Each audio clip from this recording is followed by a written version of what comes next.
Because he told this to me himself. God has a funny way of showing you lessons.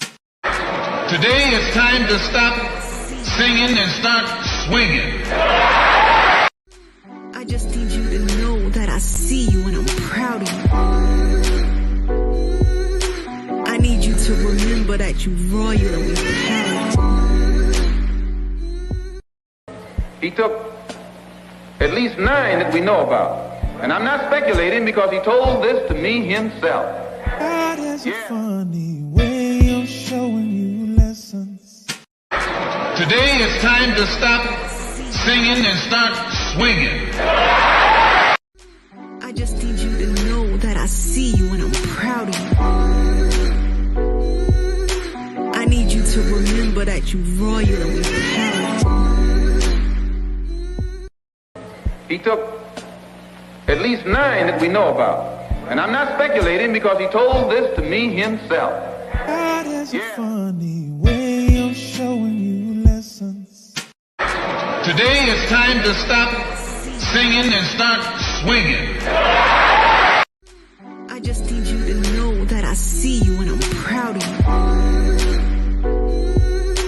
I need you to remember that you royal and we proud. He took at least 9 that we know about. And I'm not speculating because he told this to me himself. God has a funny way of showing you lessons. Today it's time to stop singing and start swinging. I just need you to know that I see you and I'm proud of you. I need you to remember that you royal and we proud. He took at least 9 that we know about. And I'm not speculating because he told this to me himself. God has a funny way of showing you lessons. Today it's time to stop singing and start swinging. I just need you to know that I see you and I'm proud of you. I need you to remember that you royal and we proud. He took at least 9 that we know about. And I'm not speculating because he told this to me himself. God has a funny way of showing you lessons. Today it's time to stop singing and start swinging. I just need you to know that I see you and I'm proud of you. I need you to remember that you royal and we proud. He took at least 9 that we know about. And I'm not speculating because he told this to me himself.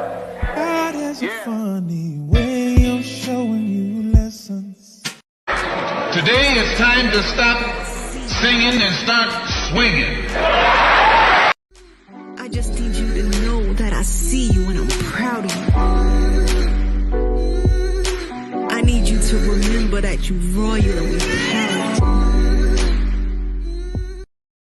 He took at least 9 that we know about. And I'm not speculating because he told this to me himself.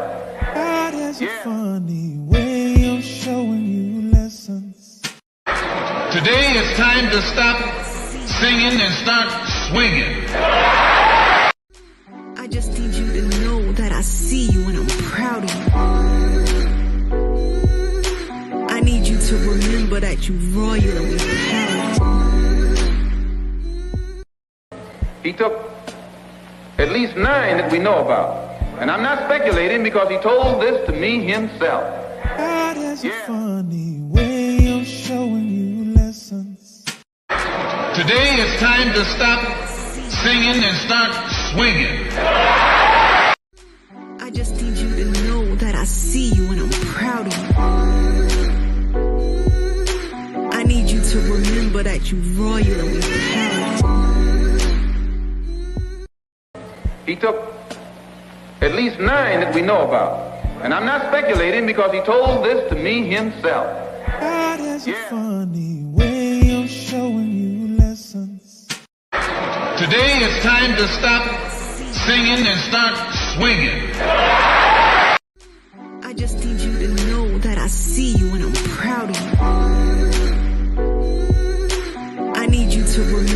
that you royal and we proud. He took at least 9 that we know about. And I'm not speculating because he told this to me himself.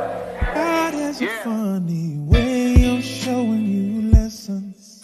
Today it's time to stop singing and start swinging. I just need you to know that I see you and I'm proud of you. I need you to remember that you royal and we proud. He took at least 9 that we know about. And I'm not speculating because he told this to me himself. God has a funny way of showing you lessons. Today it's time to stop singing and start swinging. I just need you to know that I see you and I'm proud of you. I need you to remember that you royal and we proud. Barbershop conversation, guys. Feel free, hit the subscribe. It's 100 degrees out here, man. I couldn't wear no hoodie tonight, man. My gosh, it's hot. But anyways, man, shout out to Deontay Wilder. And let me give a shout out to everybody in here, man. Man, that Penn State game was, hey, yo. That shit had me going, JP. It was JQ, Big Homie Coop, Birdman, Southside Tone, Wade B. What's up, Keno? What's up, Kane? I know you was on that foot. Man, I was stuck on that. Oh, man, I forgot Penn State. No, they were going back and forth. They're like a quarter behind. You know, I mean, only LSU, Arkansas, and Baltimore Ravens. Well, you missed out on a doozy tonight, man. What's up, Josh? And without further ado, Lincoln, Curtis, Gerald, Hawthorne.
Lincoln, Curtis, Gerald, Hawthorne. Love you, dude. Appreciate you coming through tonight, man, and blessing the shop. What's up? What'd you say? Man, I appreciate you, dude. You can close the... Turn them off! No, I was impersonating Teddy Pendergrass. Close the door. Let me give you what you've been waiting for. Turn them off. Hey, football. I'm watching the Penn State Purdue game right now. It's another barn burner, man. 5 minutes to go. 3rd and 25. Penn State gonna get the ball back in attempts to win it. That tight end. Oh, damn. They called the right defense too. God, they got that delay of game. Saved them, man. You know what I mean? I appreciate you guys, man. Thank you guys for coming through tonight, man. Ooh, this gonna be no hoodie, man. It's 100 degrees out here in LA, man. It is 100 degrees. I said, man, I couldn't wear no damn hoodie tonight, dog. Nah, I couldn't do it, man. I said, nah, I would have been doing this all night. Take the hoodie off. What, I'm trying to hide a belly or something? Nah, man. You know what I mean? Motherfuckers be wearing hoodies and 2X and 3X to hide their fat ass, man. That ain't me. I just do it to do messages every night, man. But I'm trying to find a spot for this. I'm gonna have to get a stand for this. I can just move with this cup. Okay, cool. And that's on my TV. I mean, that's on my. Oh, I got a TV in here. Oh shit, man. Why y'all didn't tell me I got a TV in my office, man? Why y'all didn't tell me? I just I don't even know my own house yet, man. God damn, man. I got a damn TV in here. I could be watching the game right now. Clink, clink. Man, Fred got to get it together, man. Fred got to get it together. Anyways, man, I totally appreciate y'all coming through, man. And Penn State has the ball at 27, 1st and 10, 4:50 to go. What's your thoughts on the Torrance police group? Oh, that's easy. That's easy. Fuck them. That's easy. They should all be fired, and they should all be brought up on criminal charges. I don't know what charge you can bring them up on, but we don't need men like that in the police force, right? They were calling them niggas and monkeys, right? Nah, we don't need them in the police force at all. So it is. We need to go through the police code. I mean, the civil code or whatever, the penal code. That's what it's called, the penal code. And the hell he doing? Penal code and 1 second, Kyle. Penal code and to see if we can put charges on them. And we need the DOJ to step in, because if it was a group of them, something has to happen, dog. Because Torrance PD. I don't get the Torrance much, but it's still the energy and the hiring process, and how is that a how is that a thread in the police department? You understand what I'm saying? How is that a thread? Come on, let's keep it a buck. These guys are supposed to protect and serve. Well, I don't know what Torrance PD is. That's LAPD, but basically they're civil employees. As we say, we pay their salary. You know what I mean? Yeah. So we got a final penal code number for them, and bring these guys up on charges. And they need to pay a fine, because they need to pay back all their salaries too, because all these years we've been paying them, and they've been hating us. So man, I'm all in on right versus right and wrong versus wrong, y'all. I'm all in on that. I'm not. There's no exception to that rule. You know what I mean?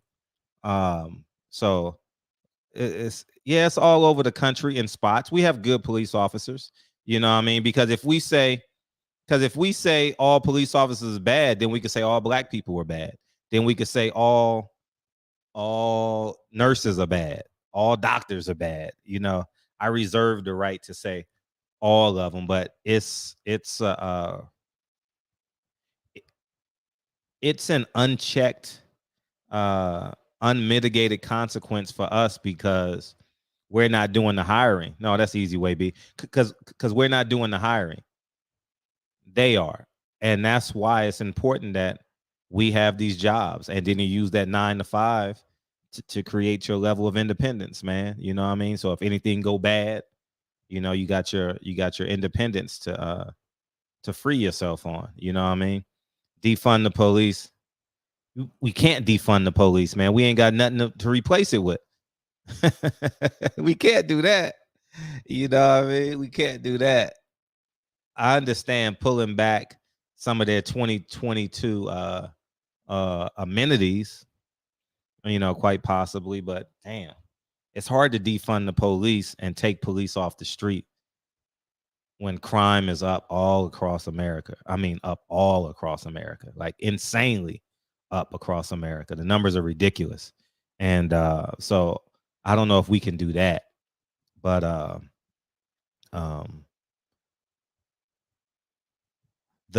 one of the solutions is y'all got to become police. I'm too old to become a police officer. I'm too old. Y'all young brothers, When you graduate from college, police is an option. Don't be tricked by, oh man, if you work for the police, you a sellout. You know what I mean? No. No. And we got to get rid of that sellout shit turn. We got to get rid of that coon talk too, man. You know what I mean? Because yeah, make them licensed and insured. I remember that. I remember that conversation during COVID. You know what I mean? For sure. So but we got to do something about that, man. And the city of, because it said city of Torrance, right? The civilians can literally revolt. City employees need to walk out.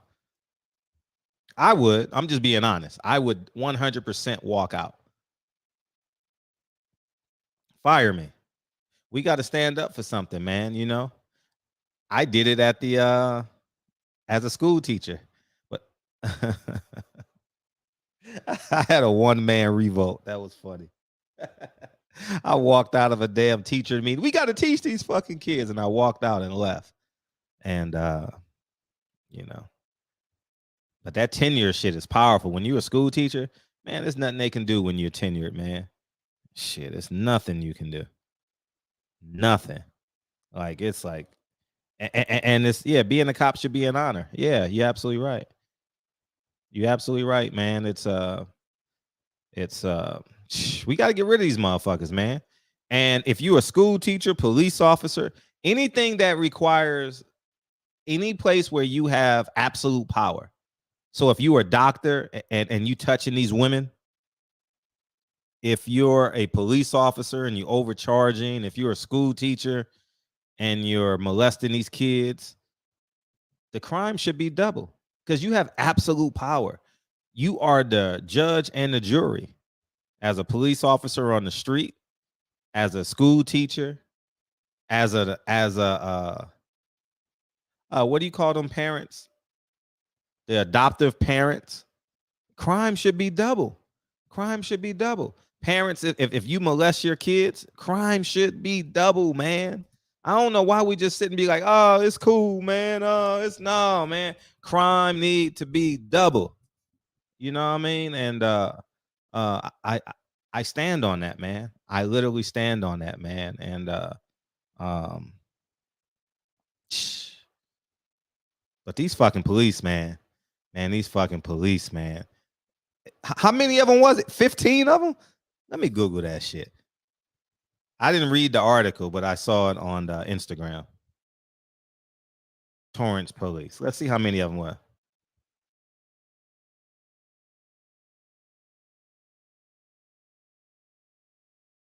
TRANCE. Racist text shows police discuss killing suspects. Get the fuck out of here. They said cops, plural. So let me read the article.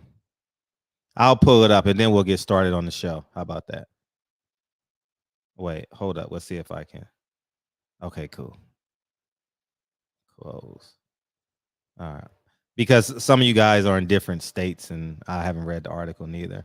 But it's an important conversation. It's a bridge to what we talked about yesterday. Oh, the LA Times picked it up. That's cool. Let me make it larger so y'all can see it. And I'll read it to you guys. Some of you guys are driving at work. I appreciate you guys for taking the time. The day after Torrance PD shot Christopher DeAndre Mitchell in 2018, his mother and dozens of his loved ones staged a protest outside department headquarters. At the same time, a group of officers, including the two who had killed Mitchell, were discussing the situation via text message. Was going to tell all those N-word family members are all pissed off in front of the station, one wrote, according to court documents recently reviewed by the Times. Court records show the officers later mused about what might happen once the identities of those who shot the 23-year-old became public. Gun cleaning party at my house when they released my name, one asked. Sheesh. Yes, absolutely. Let's all just post in the yard with lawn chairs and a firing squad, another replied. 8 months ago, an LA Times investigation revealed portions of racist and homophobic text messages exchanged with at least a dozen Torrance police officers. Jesus. Dozen. That's one every shift. That's like, there's 3 shifts, right? 8. Whew. Well, let me finish reading because some of you guys at work. 8 months ago, a Los Angeles Times investigation revealed portions of racist and homophobic text messages exchanged by at least a dozen Torrance police officers. A scandal that sparked an investigation by the California Attorney General Office. Criminal case in which the officers were involved continued to be dismissed, and at least one man has been released from prison. Lawsuits filed against officers involved have already cost Torrance more than $10 million. Damn. Still, most of the officers implicated remain employed by the city. The state attorney general's office filed a subpoena in May for thousands of pages of Torrance police records, but officials have declined to provide updates on the state's investigation. Despite critics' calls for a civilian board to oversee the police department, as Los Angeles has, there's little evidence that Torrance officials have taken tangible steps towards reform since scandal exploded. Earlier this year, another trove of offensive text came to light. Wow. In response to a court filing from officers implicated in the scandal, the Los Angeles County District Attorney's Office submitted an exhibit containing all 390 anti-Semitic, racist, homophobic, transphobic remarks allegedly made by the officers between 2018 and 2020. The documents, which were heavily redacted, included the comments about Mitchell's loved ones and contains racist cartoons and Latino residents, as well as remarks about lynching suspects and killing Black children. Officers have long been trying to suppress evidence of the text, which were found last year shortly before prosecutors charged former Torrance police officers Christopher Tomczak and Cody Whelan with spray painting a swastika inside the car. A search warrant executed as part of this case found Tomczak, Weldon, and at least 15 other officers have been exchanging racist, violent, homophobic messages for years. Court records showed. The officer's attorney argued search went way beyond the scope of criminal investigation, so most of the text should be barred from use in prosecutions or internal disciplinary hearings. Ironically, it was that move to suppress the text that made them available after the district attorney's office filed its report on the messages in court. Tomczak and Weldon left the police department in 2020 after the swastika incident. A spokesperson wouldn't say if they were fired or resigned. Well, just check the motherfucking check the city budget. That'll tell you. You know what I mean? Are they getting retirement and anything like that? If the city doesn't act soon, the officers implicated in the texting scandal could avoid discipline. Under the state law, officers generally must face discipline within 1 year of their agency learning about alleged misconduct. Records show the district attorney's office recovered all of the racist messages last August, though it is unclear when Torrance officials reviewed them. Wow, great defense. Police Chief Jerome. No, this article is long as hell. I'm not going to finish it. No, this shit is like 14 more pages. But I'm going to put the link in the chat, but we'll stop there. But it's complete overhaul. Complete overhaul needs to happen. And I feel bad. I genuinely feel bad. Oh, man. For all the Black and brown brothers and sisters that were overcharged. And, man, Jesus Christ, man. You know what I mean? It's the fact that it's 15 of them, 20 of them, they feel comfortable doing it, man. There's a level of comfort, you know? And once you hit that, I'm telling you, man, once you get tenured, it is so hard to get rid of people, man.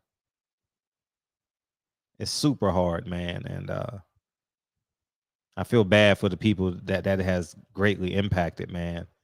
And the city of Torrance, the whole city of Torrance, needs to force them to get rid of the police department. They literally should do shifts at City Hall. 500 people, 500 people, 500 people.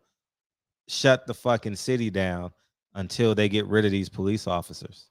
You know what I mean? And then they need to subcontract another police department until they can rehire, you know, because Hawthorne has PD. Maybe they can subcontract through the neighboring city is Hawthorne. So maybe they can do that, man, because this is horrendous, man. This is horrendous. And imagine those black boys and girls that were overcharged in 2018, man. You know what I mean? They went in the store, stole $50 worth of stuff, and now they got a felony for grand theft. You know what I mean? That happened to me. That's why I can speak. The one time I got arrested, they overcharged me, charged me for grand theft when it was petty theft. You know what I mean? And but it's the reality of it. Nothing I can do. But I'm glad the judge said, "Get the hell out of my courtroom," though. Woo. I'm glad. Did you see the Ohio cop serving the warrant late night? No, I missed it. I missed that. All them evil cops need to get that 7 pounds of pressure on their head. Facts. Man, we gotta get rid of them, man. We got to get rid of them, man. I stand on that, man. I stand on it. I stand on it. I stand on it. You know, I'm going to hold police officers, if they wrong, double accountable, if there is such a thing. You know, the same way I hold, as y'all say, I hold black people too accountable, man. Fuck that. Oh, man. Oh, shit. Oh, shit. Penn State on the run, on the move. But blessings to everybody involved, man. Yeah, feel free if that was the link. Let me beam. All right, man. We're gonna transition into some boxing, man. I appreciate the show last night. It was an awesome show. Awesome show. Thank y'all for coming through last night, man. But we're gonna transition to the topic of the day. We may not even get to Al Haymon and Jermall Charlo, because I know y'all want to talk about Tank and Devin.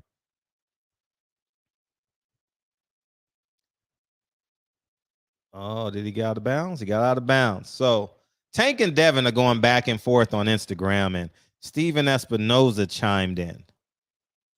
And I'll say this, Steven Espinoza is out here protecting his property. Tank Davis is his property. So he's out here protecting this. But I'm just going to simplify it. Y'all can think what you want to think. I personally don't give a fuck. Neither Devin Haney or Tank can make decisions. Devin Haney is property of Top Rank, and Tank Davis is property of Al Haymon and Showtime. As simple as that. I saw Devin talk about co-promoting. Oh, Penn State scored.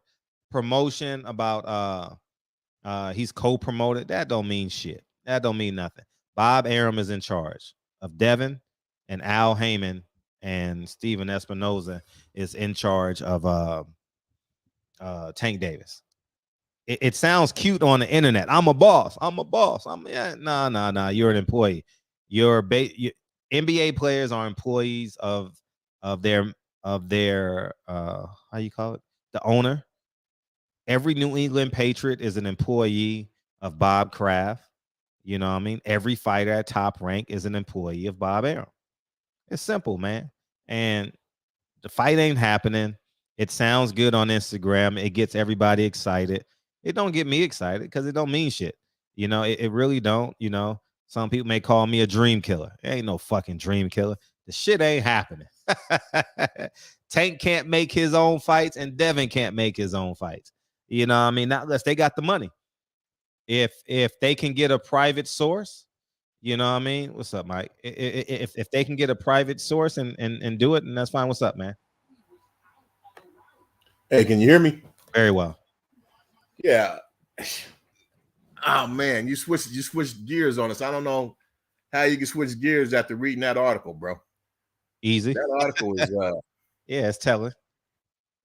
Do you? I mean, you know, for me, it's you think that's an isolated incident? That think that's That's an isolated incident. Is that a indicator of a systemic problem? That itself is an isolated incident. If you're asking me, so.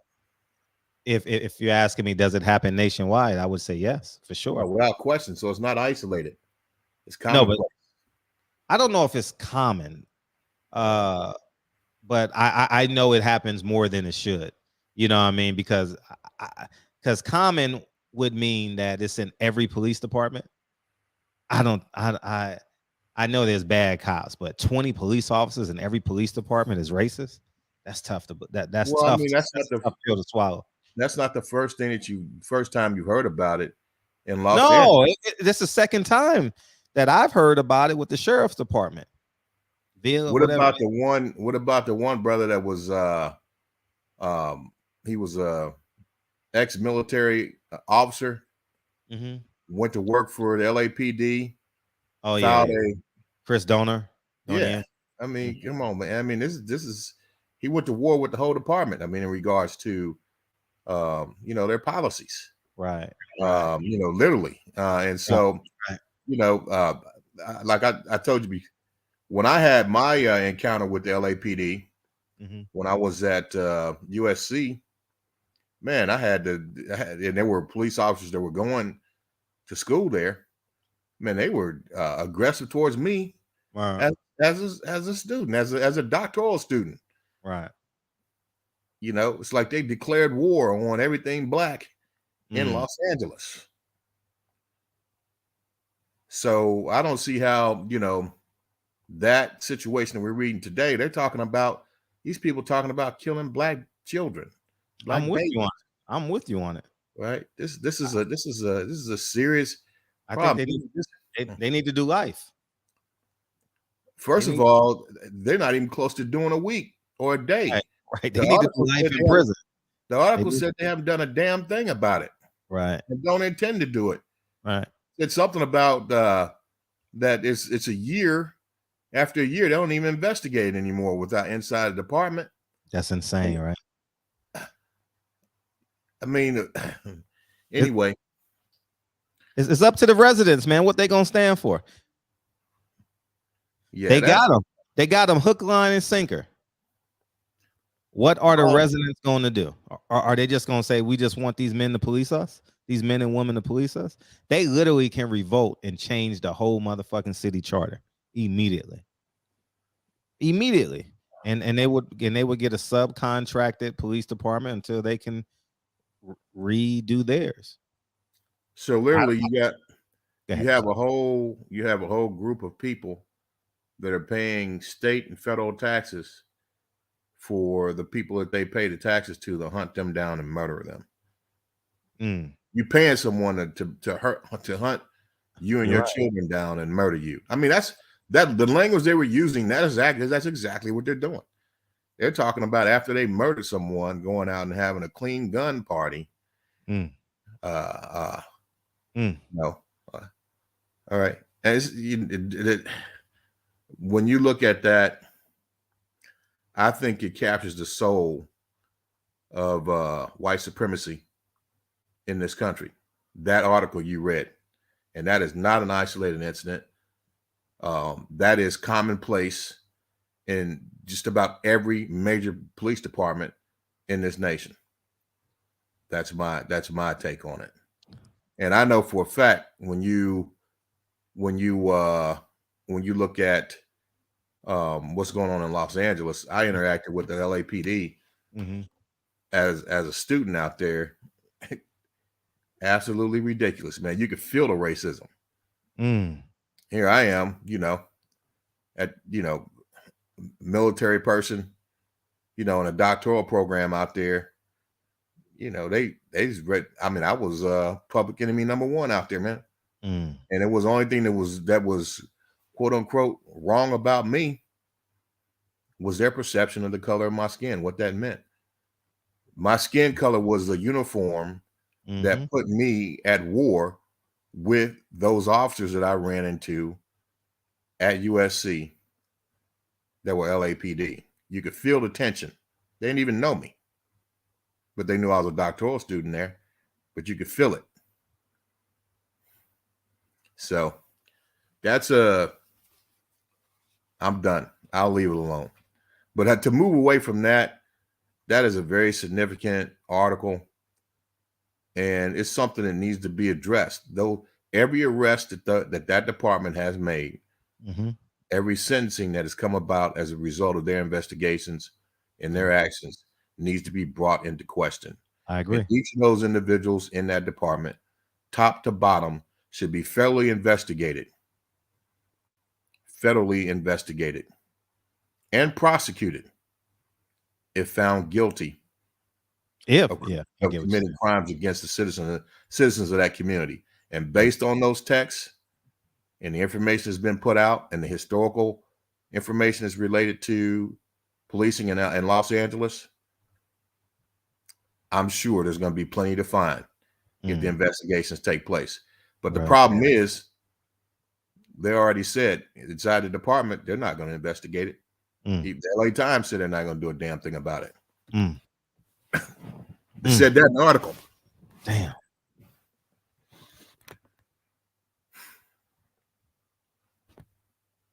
I'm done, man. Appreciate I'll move on. I'll move on to the next thing. What were you talking about? What boxing? Tank? Oh, Tank and Devin. And Devin. Oh, okay. They're going back. Devin, he just had his last press conference, right?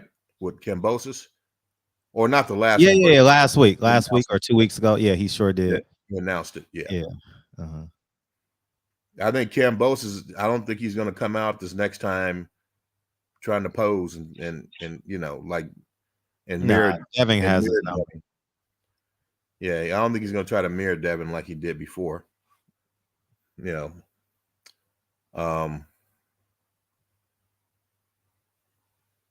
I know that guy Isaac Cruz insulted Devin because he's supposed to be on the undercard for that Ruiz Ortiz fight this weekend. You gonna buy that? No, I'm not buying that. Okay. What about one of the other fight that I was looking at that I was surprised that PBC is trying to pay-per-view is Wilder Helenius? Yeah, that and also the Darrell Caleb Plant.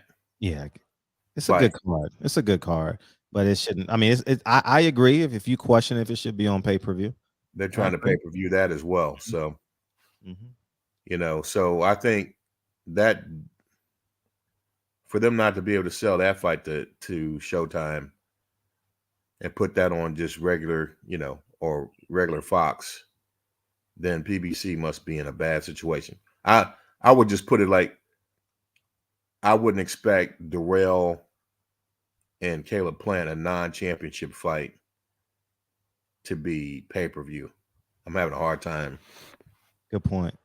Good point conceiving that. So it just gives me, I think it may be a function of the situation that PBC is in. I think Penn State won. Yeah, they came down. They came. You got your TV on mute, huh? yeah. I'm watching it. I'm watching it. Man. I'm hooked this year, man. I'm hooked. Yeah, I'm in communication with them right now because I was gonna go. I'm thinking about going into this my third doctoral program with these guys. They've got four. They got an engineering doctoral program that is based on statistical analysis, where you use applied statistics and research methods to go in and analyze problems in a engineering firm or a company that's engineering based. Right. You use those statistical analysis methods to go in and analyze the problem space, come up with viable solutions to their problems, the problems that they're having, problems with inefficiencies, things like that. How long would that take? Oh, for me, it wouldn't take long. Probably a year and a half, 2 years, maybe. Yeah. But it's a lot of probability and statistics, Right. regression methods, different Sure. quantitative research methods that they teach Uh-huh. that are statistically based. So, but it's supposed to, it gives you a when you use quantitative research methods, it gives you the ability to use numerical analysis, statistics to come up with viable solutions based on your data. When you gather your data, process the data, expose it to different statistical analysis, regression analysis, and come up with viable solutions for the problems that they have. So Right. it's pretty involved. But I think it'll make you like I think like what you do, your independent business. Mm-hmm. I think that would put I could actually do it now, but that would put another feather in my cap to say, right. Okay, I'm ready to come in and be a effective evaluator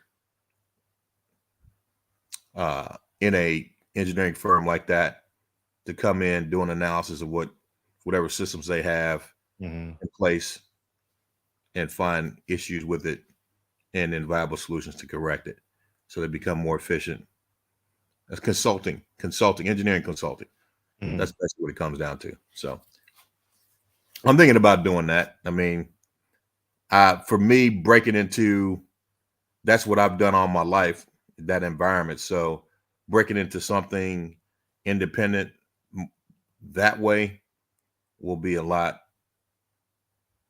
easier transition for me, and as far as going into an independent business, or it'll be consulting. Like you're in real estate, right? I don't do a lot of real estate, and I think the transition to real estate will probably be a little more challenging for me than just staying in my engineering field. Not that I don't plan to do that once the housing market corrects it a little bit.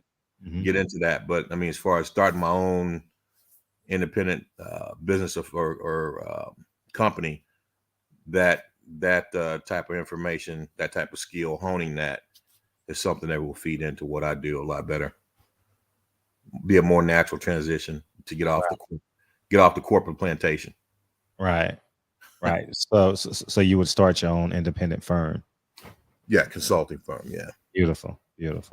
Yeah, I mean, as far as the titles and all that, I already have that stuff, the background and the engineering and all that. But that statistics and statistical analysis research methods that they use at Penn State, that program is really geared towards. Yeah.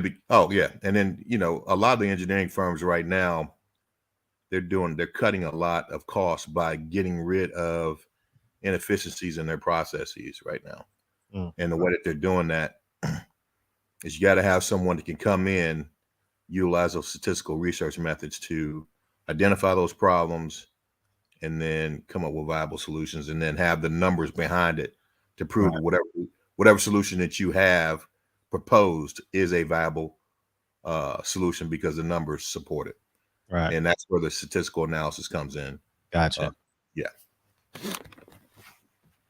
Yep. Well, if you start, we'll be rooting for you. You know what? We can't do numbers with you, but we'll be rooting for you. Yeah, well, that's one thing that I've never had a problem with, man, is academics. Yeah. I believe so that's third. That's my thing. Huh? You said third doctorate. Yeah, you don't have a problem with it. No. Nah. I'm 3 classes away from my master's, man, and I stopped. 3 or maybe 4 now. I don't know. Yeah, go back and get it. Nah. Okay. Well, I mean, you make plenty of dough on other methods, so I mean, it doesn't. Yeah. Yeah. For me, it's more like, I like this knowledge. Yeah. What's up? Yeah, Kyle wants to chime in and say something. Go ahead, Kyle. Yeah, what's up, Kyle? Man, let me pay you to go to school for me then, man. God damn it. Oh, how much you gonna pay me? Let's talk numbers. Oh man. Well, let me say this. I had had a research laboratory contact me. Was it this yesterday? Mm-hmm. And they offered me a job to come out and supervise the operation of their nuclear reactor. They have a nuclear reactor that's a test reactor. Mm-hmm. And so they do a lot of research on module reactor technology, fusion, nuclear fusion, nuclear medicine. They use the neutron gamma flux that they have from that reactor to do a lot of groundbreaking research using nuclear energy. And it's a government owned reactor. They wanted me to come out and supervise, play a role in supervising the experiments that are done on that reactor to make sure they're safe, they meet government regulations and so forth. And they couldn't pay me enough. So Kyle, if they couldn't pay me enough, I don't know if you can, bro. Man, we supposed to be brothers, man. Well, you could try though. We got to defeat the system together. See, that's the system, man. See, you working with the system to keep a brother down. You could try though, Kyle. You can put some numbers out there, and you know. Hey, man, see, that's the system, man. You know, see, the white man's trying to hold me back. And see, you got the power to change that, but you letting the white man get into your head, you know, to go against me. Why? How's he trying to hold you back? I mean, it's the system.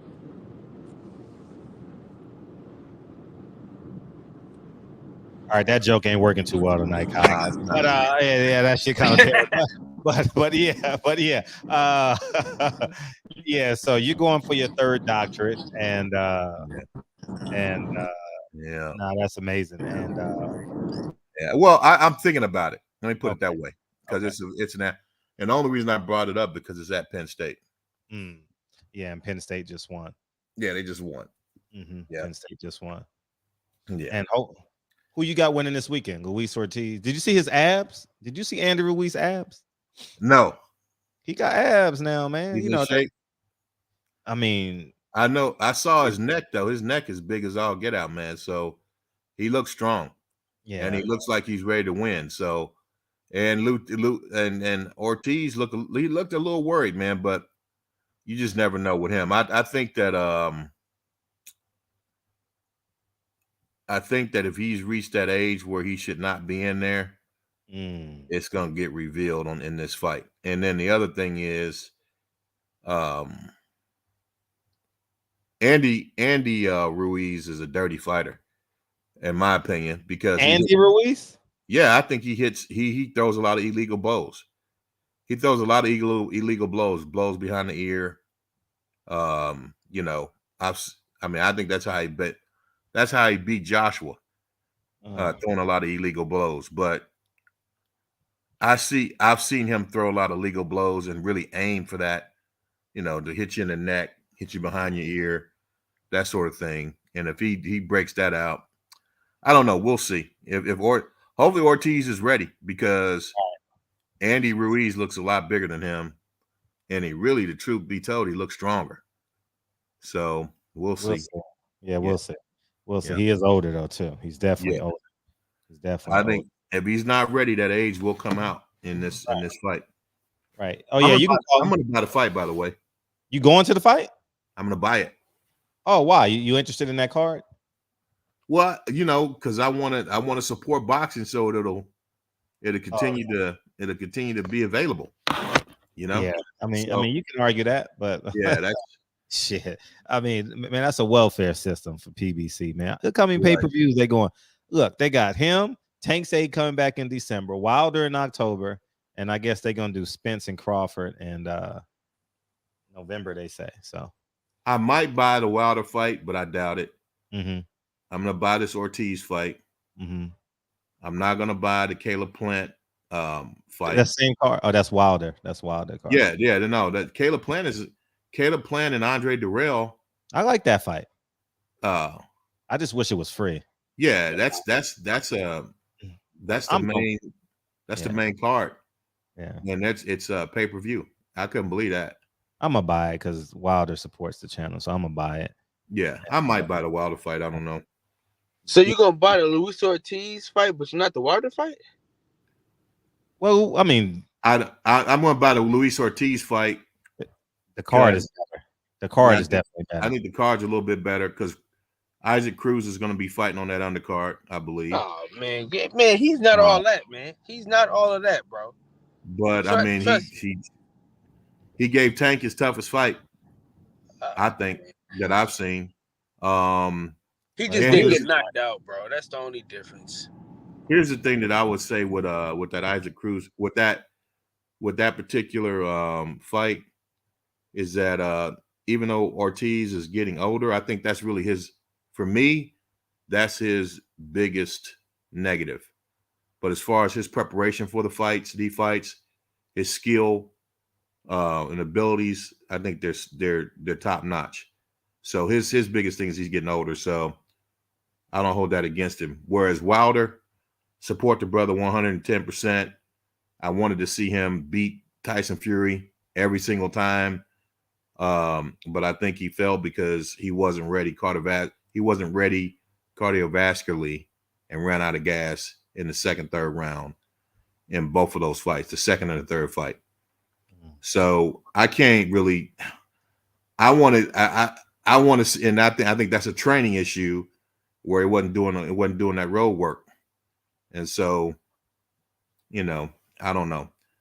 I don't know if I support Deontay Wilder in his preparation, and I would like to see him get that win back before I start spending money on pay-per-view for him again. Because the bottom line is I bought all his fights pay-per-view, and then when watching the damn fight and he's gulping water after the first round, second round he's out of win. I was like, man, he wasted my money because I knew what was going to happen then. I knew it was going to happen. When he started gulping water after first, second round and breathing like he had already done 10 rounds, I knew that he wasn't cardiovascularly ready for that fight. Either one of those fights. Even though he almost won both of them. Just imagine if he would have been ready to go from a cardiovascular standpoint. He would have steamrolled Tyson Fury. But he ran out of gas. Both fights early. That's it. So I don't, I look at that as a preparation thing for me. And I'd like to see the brother. I mean, if he would have come in the same cardiovascular conditioning that he had with Stavern in both of those Stavern fights, especially the first one. But if he would have had that type of conditioning, that type of win, he would have knocked Tyson Fury out in all three of those fights. In my opinion. So I look at the losses as a result of preparation. So, and it kind of pissed me off because I was like, it was a lot riding on that. There was a lot of politics and social consequences to that fight, in my opinion. And I think we dropped the ball on that one. And it was just because his preparation wasn't right. He was lifting weights for his upper body in some of the videos that he had for that third fight. But I didn't see him working on his leg strength or, doing that road work. I didn't see that at all. So I don't know. Right. We got people who want to jump in. Let me get Dana. What up, Dana? L, you're not connecting. 70 girls preyed on at a juvenile camp by employees. They all should get life in prison. From 1985 to 2019, the California probation officers. Tank versus Cruz in December. 2. Hey, I was a teacher for 7 years, so I know how vulnerable these kids are. They believe everything you say because the teacher is supposed to be all-knowing. You know what I'm saying? So it's just criminal, man. We got illicit vibes coming in. What's up, Mike? I'll bring in L after he gets off. After he says we got. What's up, Mr. Henderson? What's going on, Fred? Shout out to the panel. How you feel? Okay. Wilder, Haney, where you at with this? I'm where you said the Haney Tank Davis is, I don't know. It's whatever. Yeah. Yeah, and come on, man. Let's just cut the shits, man. Haney has a fight October 15th. He better start promoting that fucking fight because it's people are like 50-50 on it. Not me and you guys, but why should they watch it? You know, if you got something to do Saturday night, you like shit, I'll just watch it on my phone. Or Haney got to start promoting that fight. Focus on him, man, because you got a big fight coming up. And it's kind of inconsequential. You're fighting October 15th. That means you can't even fight Tank until next year. So it's just propaganda that the fans fall for every time. You know what I mean? Oh, Tank is here. Devin is here. The fact is, Tank is sitting on his couch with his two beautiful daughters, and he's waiting for Steven Espinoza and Al Haymon to give him permission. Simple, you know. And Tank is fighting in December. Haney's fighting in October, and they're never gonna fight. Right. Yeah. You know what I'm saying? They ain't nowhere near fighting, dog. Someone said Isaac Cruz was fighting Tank in December, but what? He's fighting this weekend, isn't he? Got to win this weekend. Yeah, this weekend, quite possible. But it's September, so that's he don't. They don't mind. They don't mind. Okay, well, I don't. You know, I saw one of Tank's his post, and it said something about December fight. Just don't play games. I doubt if he was talking about Cruz. I thought that it was probably that comment was directed towards Ryan Garcia. Mm-hmm. Hopefully that fight happens in December. Yeah, Steven Espinoza has a lot of pressure on him. He has to deliver. He hasn't delivered Canelo versus the PBC rosters. I know L wants to chime in, but he hasn't delivered on that. So hold on, before L chimes in, Fred, if I could, I gotta challenge Michael real quick. Okay, sure. Michael, you said that you feel some type of way about Wilder, so you don't want to spend the pay-per-view. But if you really think about that Tyson Fury fight, man, and you think about Wilder had to get bulk. Even if he would have did that road work, Fury was going to lean on him regardless. And I'm not sure if the road work would have gave him what he needed to keep damn near 300 pounds off you. You know what I mean? Well, let me say this. In order for 300 pounds to lay on you, you got to be standing there. You know what I mean? You got to be standing there. And the only reason you're standing there because your legs aren't strong enough to keep moving. Fact. So that's my point. That's a fact. But I think, like you said, he damn near won both of the fights that he lost. Well, the first and the third. But yeah, I mean, when Fred said that he can't ask nothing else of Wilder, I feel the same way. So no, I don't. And the reason why is because anyone that's like had a history of doing that road work, like Fred said, he runs a lot, or I don't know if he still does or used to. And then I was in the military for 20-something years, so I ran all the time. So I know that cardio, man, that doesn't just get your lungs and heart ready. It gets no matter what weight you're at, it gets your legs ready to carry that weight. And so, and you'll be able to move with it. So even though he put on those extra pounds, he should have coupled that with a lot of road work. And then he wouldn't have been gulping water after the second round in both of those fights. I knew when they looked at his corner in that second and third fight, and he was gulping water, spilling it all down in front of his chest. Yeah. And, after the second round, I knew the fight was over. That's but here's the thing, though. For me, it's a testament to that man's heart because he still tried to go the distance, man. Yeah.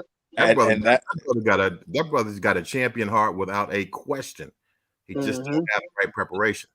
And so for me, I put that on the guys that were training him, but I also hold him accountable for that. And this is my personal opinion. Right. My personal opinion. Right. I hold him accountable for that because he picked a dude to train him that he's knocked out before. I mean, the deal is that how much really could that dude tell him? I mean, if you're going to be training someone to prepare for something like that, there has to be a inviolate relationship between that trainer and that boxer, because at the end of the day, that trainer may have to ask, he will have to ask that boxer to do things that he does not want to do. That's a fact. And if you're looking at a trainer that you've knocked out easily before, and I don't care how much you said you respect him, in the back of your mind, even if it's not even conscious, if it's subconsciously, you looking at him as I didn't put you on your ass before, man. What can you really tell me? Mm-hmm. And I did it with ease.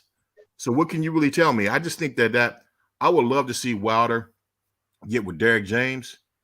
Because one thing for sure, Derek James, when you come in there, you ain't running out of gas in that second round. He's gonna be ready to fight 15 rounds. If you look at Spence and Charlo, them cats, they get stronger as the fight goes on, man. The second half of the fight is when they shine, and that's because of that conditioning. So for me, I just think Wilder's got too many yes men around him, man. He needs someone that's gonna challenge him. That's it. And then I think if he had that, he'd be the greatest fighter ever. He could go and be one of the greatest fighters that ever lived, man, because of that power he got. Yeah, it's crazy. So, yeah, I want to chime in. How everybody doing, man? You got it. You got it. Hey, man, Mike, man, I don't know if you ever fought before, man, but you got a hell of a IQ when it comes to a number of things, man. But as I listen to you, man, you're a very intelligent brother, man, and I can't agree with you more. You it's like you be extracting my thoughts right out of my mind, man, because that's the same way I feel about Wilder. That's why I chimed in, because of what you mentioned earlier about his cardiovascular preparation. And I when I first learned that he didn't do cardio, I said, as much power as this brother got, if he coupled that with a good cardio workout, if he implemented, man, he'd be man. Because I'm gonna tell you, I've done it before. You know, like I'm gonna tell you something about when you have an ability to knock people out. Mm-hmm. You start feeling yourself. Right. You start relying on just, oh man, I can knock a nigga out either hand, because I did it in the amateurs. I did it.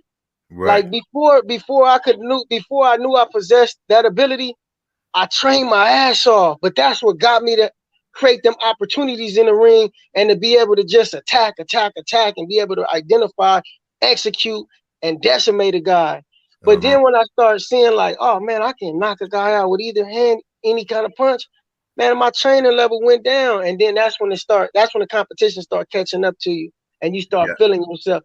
So I can tell you from personal experience, man, you have to do your world work, man. I don't care if you get it in the treadmill, you gotta run.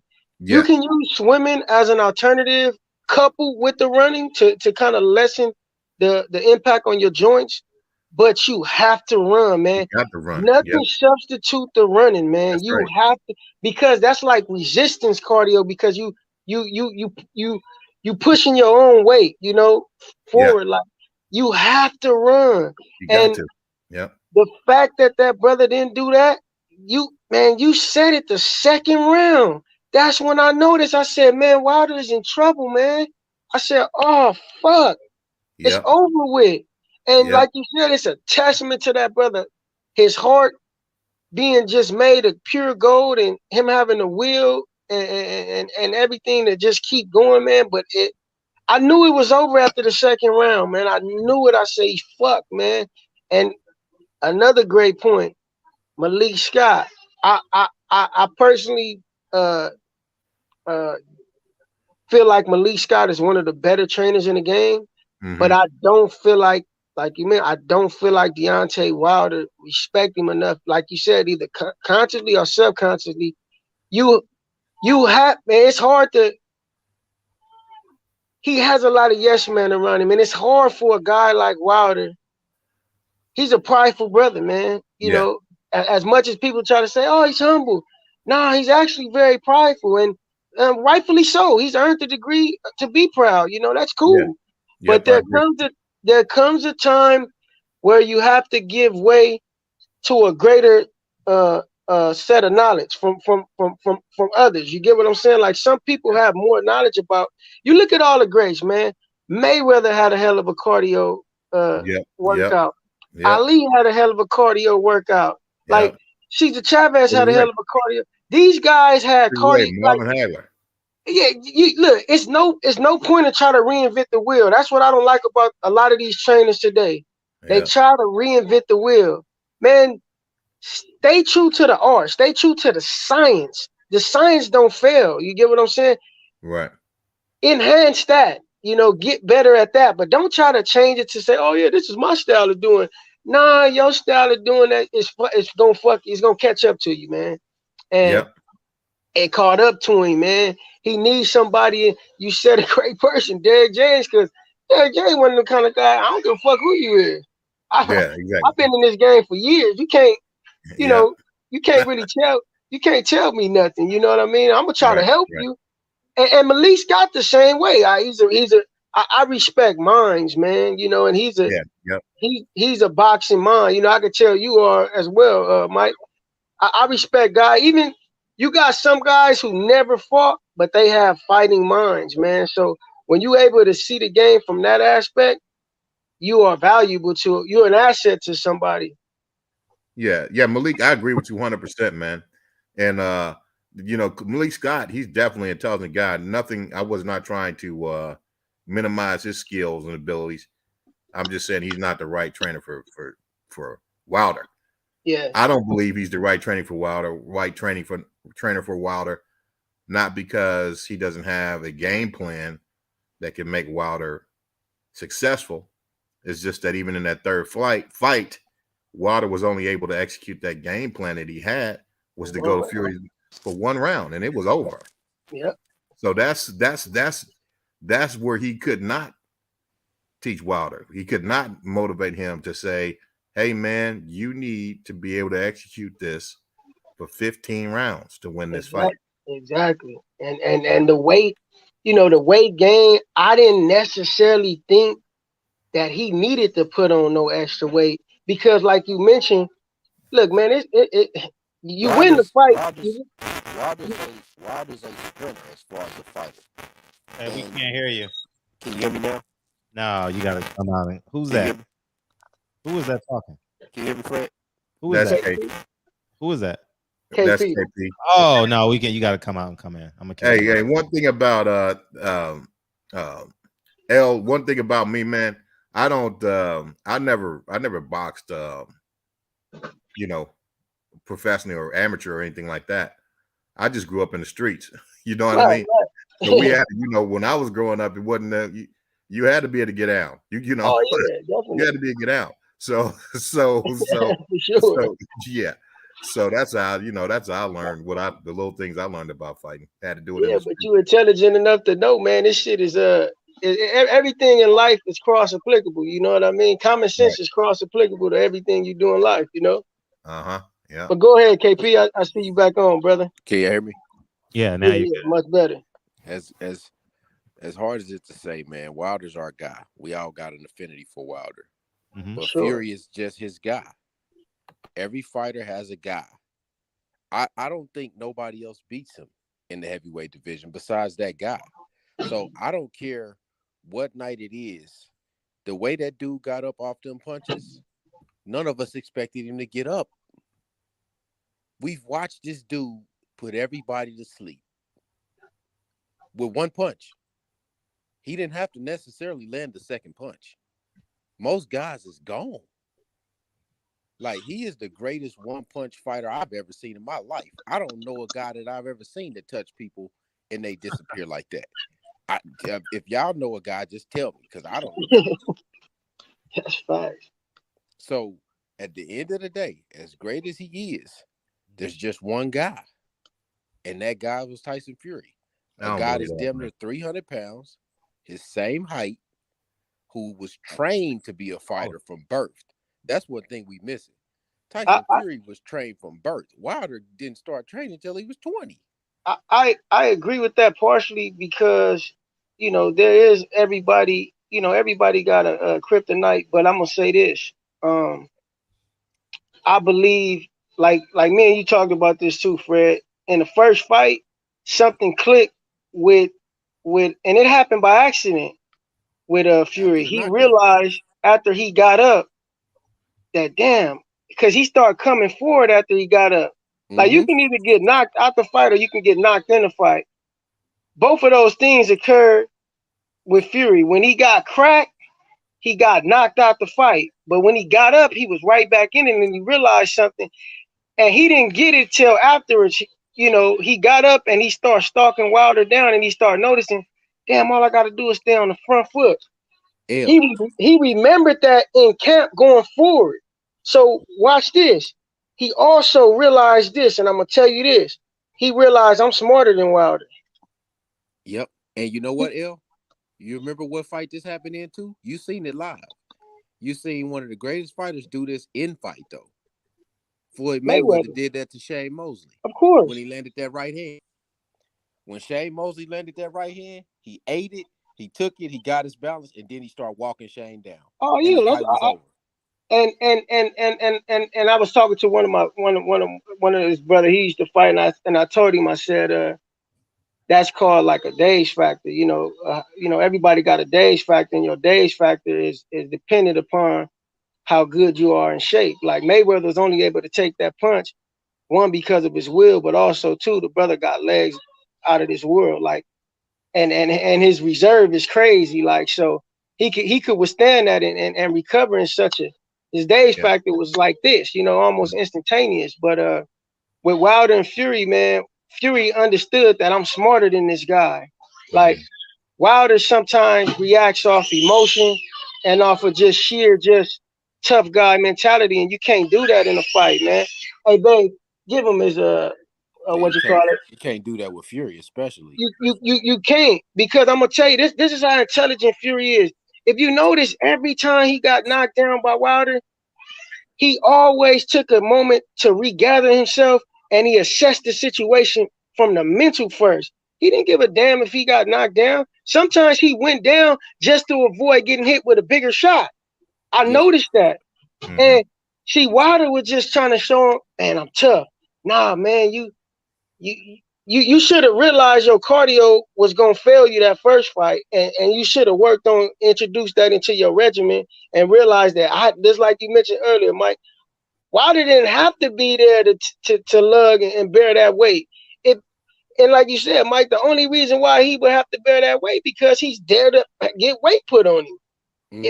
If you elude in that situation and avoid in that situation, man, athletically, fucking Wilder is a genetic freak, dude. He's a fucking freak. Never seen before a guy that can hit that hard at any size, but this nigga is bone and brittle.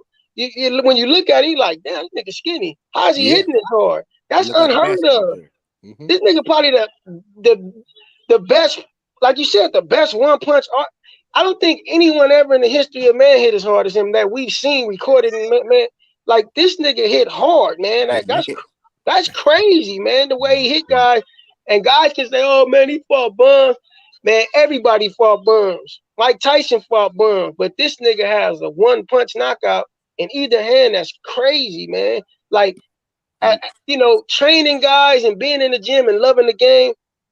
Every fighter, every trainer want to possess that or have a fighter that they possess, and every fighter want to possess that. Like if my son takes to boxing, I hope he's gifted with power because I can give him layers of everything else. But that power is something that you cannot coach, and it's special, man. Hey, yeah. So L, you know one thing that I noticed too is when Breadman came on here a long time ago, Breadman said, I hope Wilder don't gain weight because his speed is what gets him there. And when he did gain the weight, I knew the speed wasn't going to be there.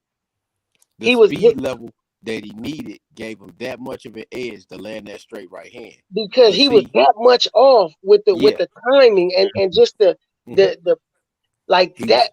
He was that much that allowed Fury to just evade the punch or see it coming.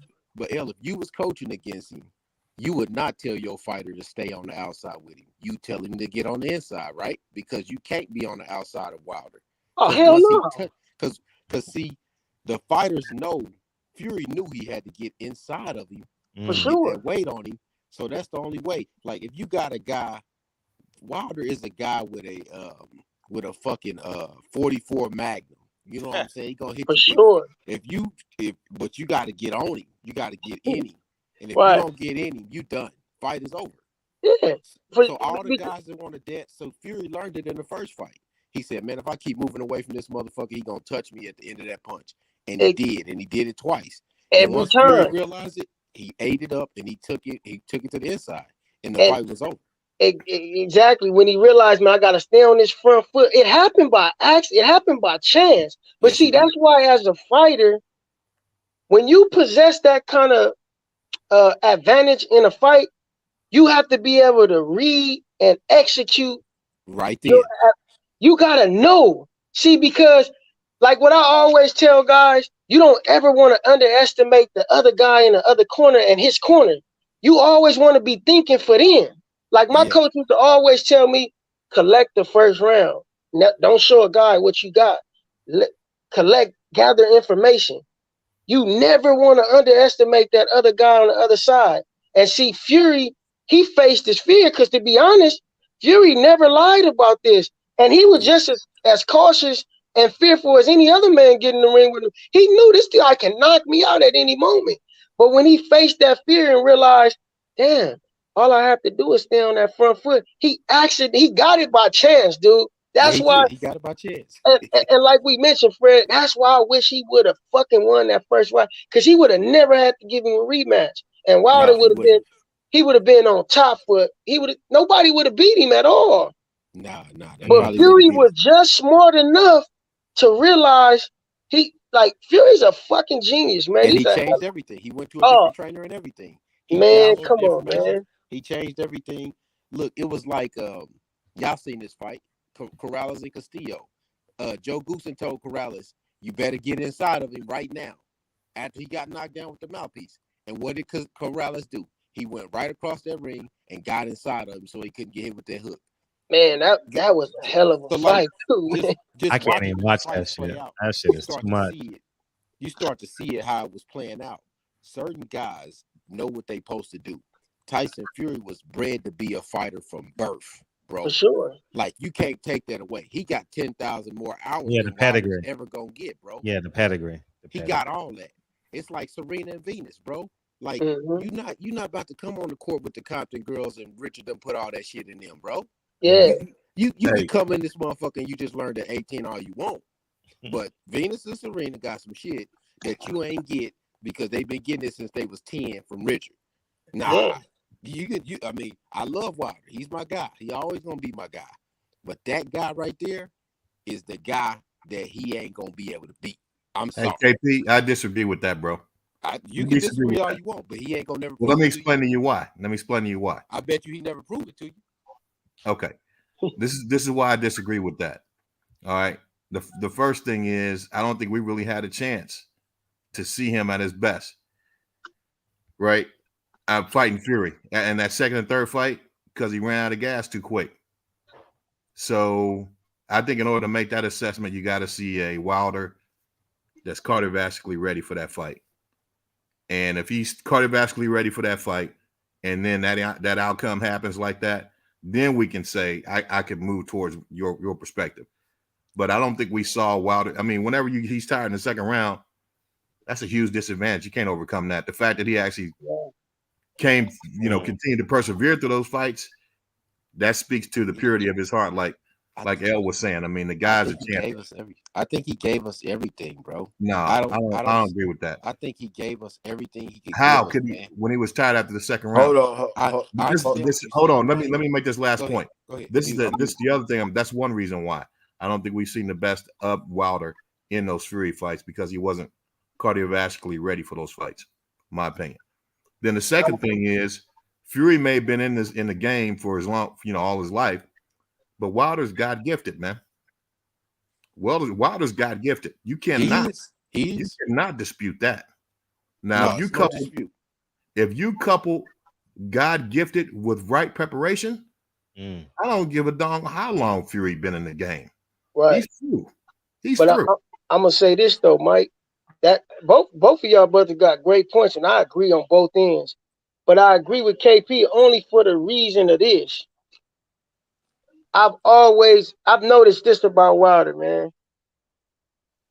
You only as great as you believe you are. We all are in awe of Wilder. The whole fucking world's in awe of Wilder. And Wilder understands that he's great. But I'm going to tell you how Wilder mentally thinks. He's got to a point in his mind to where there's nothing that supersedes his opinion on how he should execute his goal inside the ring. Like, and I'm going to tell you, like, he's not accepting of anything. Like, you have to first be able to accept of giving yourself more than what you're able to, than what we've seen. Like, Wilder only gonna give himself to us as much as he wants and what he feel is necessary, and emptying himself in that ring is only gonna be limited to the knowledge that he accepts. Because I'm gonna tell you, man, he had a great trainer in what was his trainer name, Freddie? Mark Breland. You talking about? Man, Mark Breland is another guy right here with it. You get what I'm saying? So he had a great trainer in Mark, and I remember, man, I've been in love with Wilder since he was, because we was in the amateurs around the same time, and when he went to the Olympics, I was rooting for him all the way. But I remember watching him train with Breland back when he was 18, 19, like fresh out the Olympics, whenever that was. Maybe he was 21 or something. I don't know. 2021, yeah. Go ahead. Yeah, I was watching him train with Breland, and I seen Breland after some time training with him. I seen Breland was kind of frustrated, and he had a look, and he kind of walked away, and he was like, "This boy ain't gonna listen to me."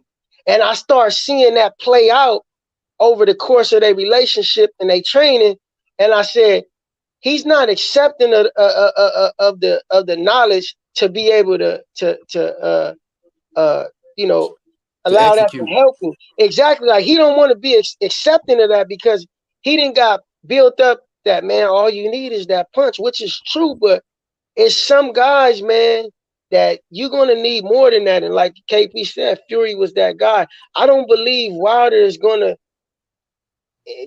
be able to accept anything more. He's not going to be able to accept what's actually needed to take him to that level that we know he can be to. Then that the heights that we know he can take it to, because he's just not accepting of it, man. Like, I seen that with Breland, man. Like, and then Malik is another guy that can teach him all these trainer, bro. He's a damn good trainer. He's one of the fucking best, man. He's one of the best, dude. Malik, I got an extreme amount of respect and admiration for that brother, what he do with boxing, man, because you can see the genius on display. But Wilder he's capped, man. He's at a cap, and there's nothing wrong with it. It is nothing. I'm proud of him. I salute him. I'm always a Wilder guy. Like I told him when we was in Vegas, Fred, when I seen him, I said, brother, if I was fighting against the world and there was one brother I had to have on my back fighting with me, I said, it'll be you. He said, and I gladly do it, brother. That's one dude right there I will always have admiration for. But he's not gonna be Fury. He's not gonna be Fury until he's accepting of that there's a greater knowledge than the knowledge you possess and the way you think, because there's levels to this shit, and Fury is one of those kind of, he's a professor at this shit, man. Yeah, like you said, L, I think it's like this. I'm gonna let you go, Mike, because I know you're ready. I think it's like this. KP, let me get in. I think it's like this. I think Wilder reached the level where, and I heard people say this before, in order to become a master teacher, you must submit to one. And he has yet to submit to one. And being that Fury was willing to go beyond after the first fight, that motherfucker, he was not going to allow himself to lose. And he like, some people will go to any lengths to win. And whether we believe he cheated or not in that second fight, that motherfucker was not going to leave it to chance that he was going to lose that fight. At all. And he made sure of that. That's the kicker right there. Go ahead, Mike. Interesting. No, I mean I agree with everything you guys are saying. I mean, you can go next. You hit it. You hit it right on the head. Yep. Thank you, brother. Yep. Go ahead, Mr. Henderson. Yeah, so I wanna appreciate the knowledge that y'all giving me. I really wanted to ask y'all about that second fight thing. With everything that y'all broke down, we really talked about the first fight, the third fight. We know everything that was said about what may have happened in that second fight. What do you believe happened in the second fight? Do you believe he was poisoned? Or was he just outsmarted? I personally, and I've had this conversation with a multitude of people. It was definitely something fishy in that second fight, and like I said, Fury, he was able to take advantage of some, how can I say, I guess loopholes, like maybe some that was granted to him. You know, his glove, that was weird. You know, but that's a trick that's, if you're able to get it by, you're going to use it if it's necessary. Like, he was definitely hitting that brother with the knuckle. Like, he was making sure that he was imposing a state of mental superiority on him. Like, look, nigga, I can do what I want to you and it's going to hurt.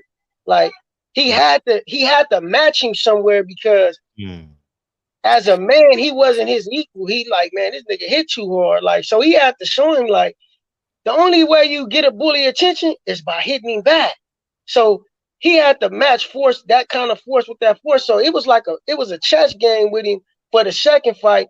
And he did cheat. I do truly believe he cheated. I do not believe Wilder was cheating. I mean, I do not believe Wilder was drugged. And I damn sure believe, I'm 100% with Breland, he wasn't involved in that shit, man. I didn't personally, and Fred, you know this, because we talked to Breland a lot in Vegas. Every time we went to Vegas together, I seen Breland. And I walked with Breland, man, sat down, talked to him. Man, Breland is a good brother, man, genuine brother. I can see that on him, man. He loved Wilder. He had his best interest in mind. He did not do that. Like, and somebody said, well, he could have got paid off. Man, he was making a million at least every Wilder at the least. He was making $1 million with Wilder a fight. So why? Like, he wasn't that kind of, like, he was satisfied and content with that money. Wilder didn't get cheated. I'm gonna tell you this, man. Wilder, after looking at that fight and looking at how Wilder reacted, his pride was hurt, man. You know, he made a mistake, man. You know, as great as we look at Wilder, man, ain't nobody Superman or God, man, God, man. We all humans, homie.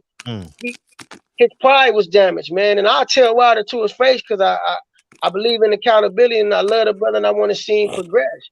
But his pride, homie, because I've been there. We all been there before. His pride was damaged. He didn't get poisoned. He got beat, man. And what happened? He was concussed. So he couldn't understand. He couldn't rationalize and gather mentally what just occurred, because for one, his pride was damaged. He got defeated, and he was mentally off. He was mentally off because taking that beating, man, getting hit by them knuckles, just getting hit in the head. Period. We engaged in an activity that we wasn't created to do. So the second fight, like I said, Fury did cheat with the glove thing. You know, he got that by. Wilder wasn't cheated, but Fury, he set a precedence and he set a tone that carried on, because for the first time after that second fight, after the first fight, Wilder knew, damn, he's tough, but I can beat him. I mean, after the first fight, he knew he's tough, but I can beat him. After the second fight, like, judging from eye to eye, I could see that Wilder knew in his mind that he was the underdog. He didn't outwardly express that, but I could see. I can understand. He knew, this guy got me, and I'm going to have to do something special. Yeah, that's a great point, man. I think to summarize one aspect of what you were saying, Al, one of the things I think we have to learn in life is that no matter how great you think you are, how great you think you have ascended to, what level of greatness you've ascended to, until you reach that level, which we will never reach, that level of being on the same level as God himself. Right. You have to be willing to humble yourself to the learning process. For sure. That's what life is about. So you have to continually be ready to humble yourself to the process of learning. And I think that Wilder, that may be where he's running into problems there. And I don't think he was cheated. I thought the gloves were a problem, but as far as the poisoning and all that, I didn't think that I didn't think that was the case. I think really the gloves too. I thought that you know, it was really just a thing where he's dealing with issues of taking that advice, taking that wisdom from folks that are going to really critique him, not to appease him or be yes men, but really give him the information he needs to be successful. Yeah. And usually when we're able to identify our shortcomings and we don't have a problem with humbling ourselves to the process of learning, then we get better. One of the things that I noticed about Wilder just recently is everyone, I don't know if you guys noticed this, and I'm not trying to bash the brother or nothing like that, but it seemed to me like he had some problems, you know, some of his diction, you know, actually being articulate when he's asked questions. And I thought he would get better with that over time. And it seems to me he's at the same level he was that third fight. Like I heard him talk just recently on an interview. I didn't see him using any new vocabulary. He was still struggling with some of the same words and things he was struggling with before that I heard. And I'm not trying to embarrass the guy or nothing like that. I'm not trying to do that. I'm just saying that I think that's indicative of his refusal to humble himself to the process of learning, understanding that no matter how great that he's gotten, there's always room for growth. Sure. You have to be in a position where you're humbling yourself to that process. And that's how you until you become God, and which we never will. That should be a part of our. Hey guys, y'all know an athlete that don't get enough credit for humbling himself after messing up everything? Is Kobe. Oh man, that's crazy you mentioned that. I was thinking the same thing the other day. Because he blew the shit up, and then he had to humble himself and get Phil back. Yeah, because they tried to destroy Kobe. He had to beg Phil to come back in order to win. In order to win, he had to humble himself and get Phil to come back because he knew that's what he needed to win. See, a lot of the times, like I just said, man, you just have to submit to a master. Phil was a master. Bill Belichick is a master. Yeah. Like, bro, like at the end of the day, certain guys just are. And until you submit to them, you will never become all that you were supposed to become. That's a fact, man. I'm gonna ask y'all brothers a question. Do y'all know what the biggest room in the world is? L, 1 second. Let me get the super chats, please, and then you can ask the question. Dana Jones, Fury was on Adderall all 3 fights with Wilder. And LV Slugger said, mask came off Wilder face. I knew something was fishy. And I like this conversation. I've never even thought about like these perspectives. But go ahead, L. I was gonna ask y'all, do y'all know what the biggest room in the world is? No. Room for improvement. Okay. So it doesn't matter how, like you said, Mike, no matter what heights you ascend to, you gotta always give way to understanding that there's growth that needs to be made, because as humans, man, especially men, homie, like we have an innate inclination to just want to dominate other men or show our, achievements, sometimes rightfully so. Like that's how we spar with each other, and that's cool. But like we imperfect, man, so our understanding becomes limited as to who we actually are, man. Like we actually dust, man. We was created, like we're gonna go back to that. We're gonna be eaten by insects, man. Our flesh is gonna be eaten by insects. Like gotta understand that we limited, man. We very limited. So no matter how much we ascend, like you gotta always and I had to learn that, man, because from being an underdog growing up, when people saying, man, you can't do this, and people always doubted me, I started having finding enjoyment in proving people wrong. And in that process, it was actually more harmful to me because I started doing things for the wrong reason, and it was against the purposes of who I am, and it started going against who I was, and it started creating inside of me somebody that, you know, it started creating inside of me like those inner battles to where I start tearing down myself, like mentally, inwardly. Like I started eating myself up from the inside out because now I'm having these conversations with myself. But that's what happens when you start thinking too much of yourself. Like before a fall, pride is before a great fall. Like, so you gotta always, man, as men, we gotta always understand, like sometimes you gotta allow other people to teach you something that you already know sometimes, because it empowers them. Like it's nothing wrong with building another person up. Like I don't need to think, even if I'm all that, and I'm sometimes, man, empower another brother to help him out and build him up, because you don't know his lot in life to where he wasn't exposed to these kind of like opportunities to advance himself, or he didn't have no examples of that. So we just gotta understand that, man, we are humans, and we all are equal. We're not the same, but we all are equal. You understand? Right. That's awesome. Yeah, I tell you, one of the things, man, that really, as you get older, helped me take another step towards maturity as I age, is when I came in touch with my mortality. Oh man. When I really came in touch with my mortality, that helped, because when you're younger, you think you're never gonna die. I mean, you hear nothing can harm you, but when you come in touch with your mortality, mortality, yes, mortality. People probably think he's talking mentality. Yeah. Okay, sorry for the enunciation there. Mortality.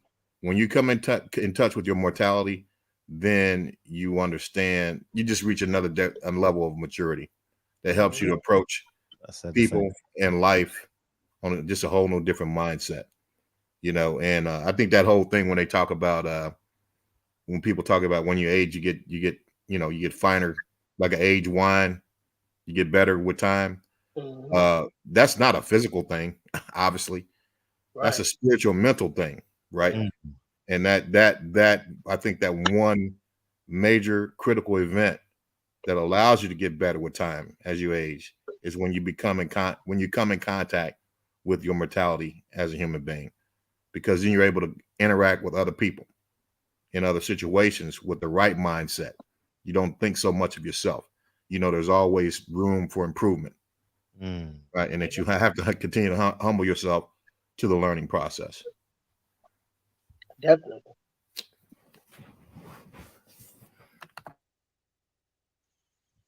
Yeah, man, it's been interesting. Can y'all hear me? Yeah, very well.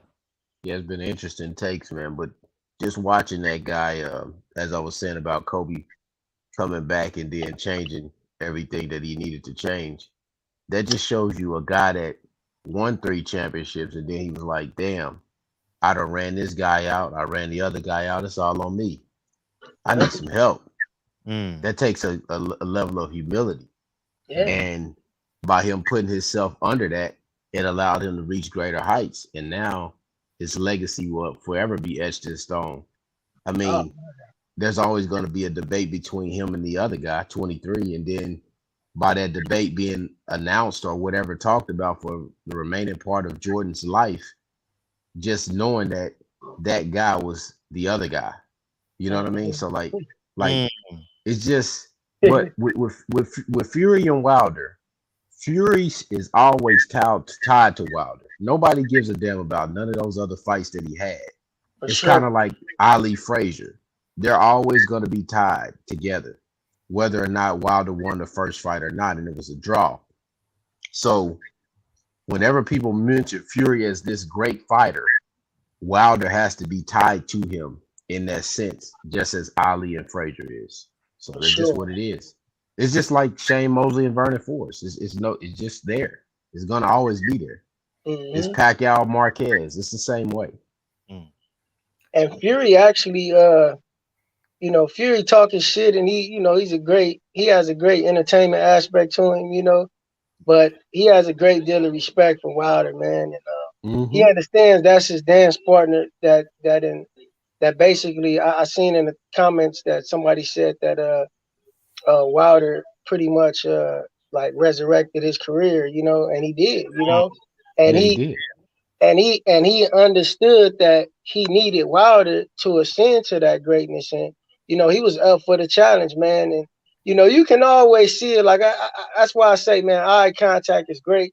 The FBI, they actually have they put a lot of money into the budget of studying like the science of people behavior when they speak, and that's why eye contact is so good, and body language is so important, because you can catch Fury on when he on one, when he on 100, feeling himself. But when you mention Wilder, you can see that twitch, that moment, like you can see in his eyes, like he respect Wilder, he loved Wilder, and he understood that Wilder, he needed Wilder to be where he at. So man, salute to Fury, salute to Wilder, man, because they gave us a era of heavyweight boxing that we needed, man. And I don't see it being, like this for a long time, because just from the product and the way of creating the product and maturing the product, I don't see that,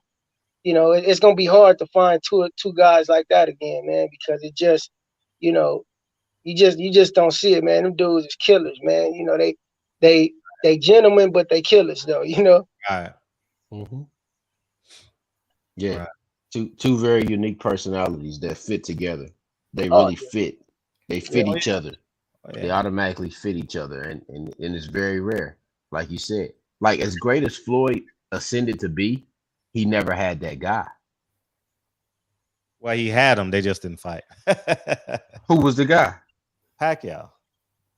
I mean, I just think no matter when they should have fought 3 times.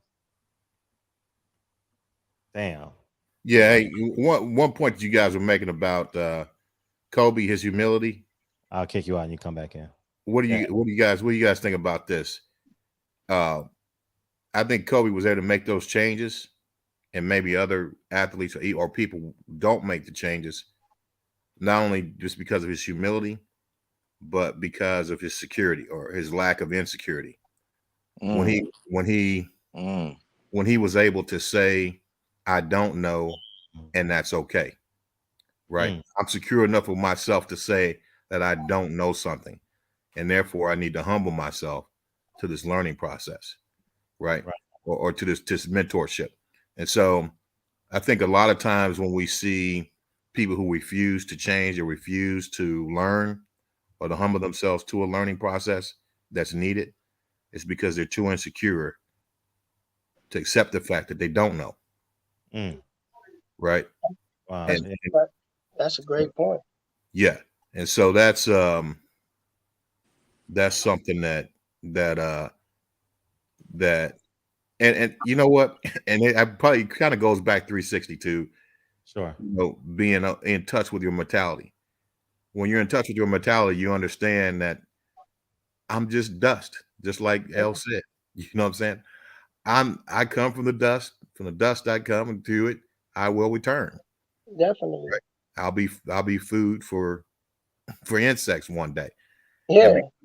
And because of that, I can accept my limitations. I grow. And another part of that's a great point, Mike. And another part of that is understanding, like you said, coming in touch with your mortality, and also understanding, having a great knowledge of self. Because I'm gonna tell you, as a lot of times we give athletes and entertainers, we ascend them to a place that's superhuman, right? And we expect them to believe it, and they do. But we actually set them up for failure because we already ascended them to a place and put them on a pedestal that's not made for man. So therefore, they automatically set to fail. So you got to understand by being in these positions that, like, hey, no, I'm not that, man. I don't allow people to call me God or King. No, I'm not that, brother. I appreciate that. But don't call me that because, nigga, I ain't shit, really. You understand what I'm saying? Like, I gotta check myself every day because that second half of me, I start contending with him and start thinking that I'm something, and that'll distract me from really what I need to keep my mind on and keep my eye on, because I allow other people to do that. See, that's why you gotta always. It's called checking yourself, so nobody else has to do it. Because if somebody else got to check you, it might not end too well for you. Right. So we got to keep ourselves in checking, even at when you got athletes, entertainers, yeah, the fanship is good, but we got to understand, man, this is just people that admire us for doing something that they wish they could do or may not have the ability to do or may not have the heart to do. But that's where it ends, man, because like Mike F say, man, when the bank closed, we even. You get what I'm saying? Like we even, we human again. Like, and from my accounts of observations of humans, man, people don't change too much from when they was kids. Man, I remember when I was young, I used to observe kids in the playground and girls. That's when I learned a lot about women, because I used to hang with my mom a lot. You know what I mean? So I said I want to learn a lot about women because I love women for one. And I want to understand how their mind works. So I would watch people, and I realized that the kid that was, a little scared or a little timid or whatever the case, or the kid that may have wanted to fight me because this girl liked me and he liked her or whatever.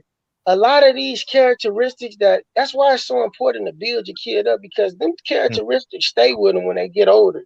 And it grooms them to be the people that they are, because I've noticed that the same guys that I grew up with and I seen act a certain way when they were kids in elementary, they took that shit up to their adulthood and they was grown kids.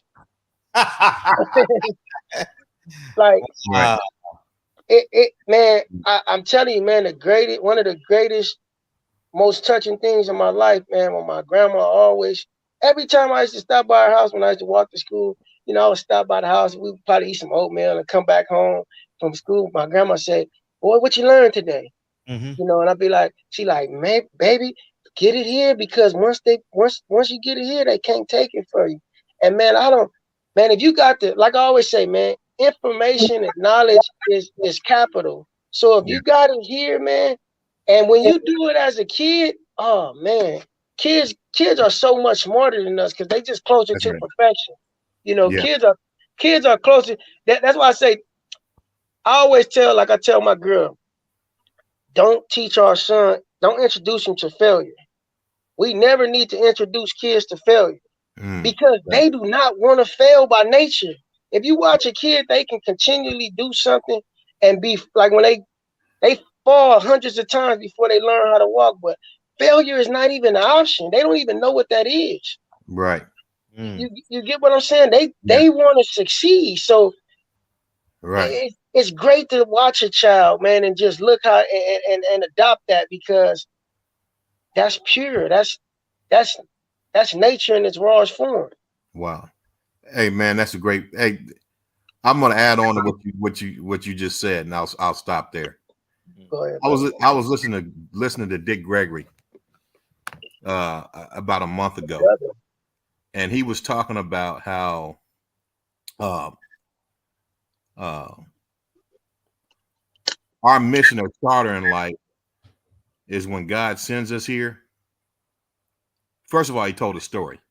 He said his mother dressed him up for church, had him in a real nice suit. It started raining outside. He said the boys next door were outside playing in the rain, in the mud and everything. And she told him, "Don't get off the porch. Wait till I get ready, and then we'll go into church." So he saw his other friends playing. So he went out there and played with them. Got all muddy, And then he comes back up. He comes back up to get in the house. And his mother comes to the door and says, what happened to you? He tells her he went to go play. And she tells him, you can't come in here like that. You can't come in the house like that. And he says, that's pretty much what God tells us when he sends us here. When we come here in the form of, in the physical form into this world, God tells us your whole charter is to go through this thing called life and come back to me the same way I sent you there. So when all the hate, all the, you know, whatever you get into, the hate, the theft, the lying, you know, people get into a lot worse things than that. Right. When you come back, you got to come back to that door to enter into God's presence the same way you came here. So our goal, our mission is to strip all that stuff away. Just like you were talking about, El, when we're children, the way that we are as children, as perfect as we are then, when we don't know failure, we don't know the evils of this world at that time. We have to come back to God in that same way.